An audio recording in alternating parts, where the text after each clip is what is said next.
الله الرحمن الرحیم. ای حاجی ها ای حاجی ها، نوری الهی از شما.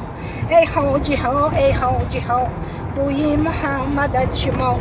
مکه مدینه رفته، کعبه زیارت کرده، مهمان الله گشته و پاک و مصفا گشته. ای حاجی ها ای حاجی ها، نوری الهی از شما. آبی زمزم نوشیده، مقام ابراهیم کرده، صفا مروه دویده و امر خدا را کرده. ای حاجی ها ای حاجی ها، نوری الهی از شما. هر روز مسجد الحرم 5 وقت عبادت کرده، طوافی کعبه کرده و قرآن تلاوت کرده.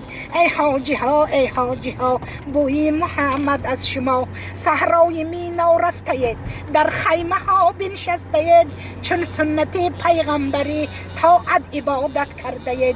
ای حاجی ها ای حاجی ها، نوری الهی از شما.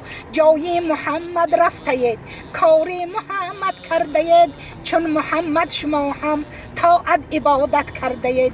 ای حاجی ها ای حاجی ها، نوری الهی از شما. باشد قبول این حجتان نزد خدای مهربان، حاجی عبادت بانو نامتان، ما آمدیم تبریکتان. ای حاجی ها ای حاجی ها، نوری الهی از شما. ای حاجی ها ای حاجی ها، بوی محمد از شما. ای مادری نورانی، حج شما مبارک، این دولت شاهانه باز بر شما مبارک.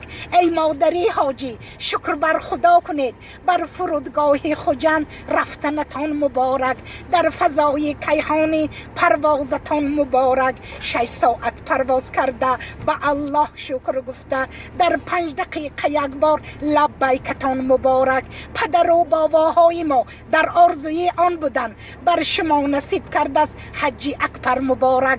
دعا کنید حاجی آیا نصیب کند بر همه، در قطاری حاجی ها در آمدنتان مبارک.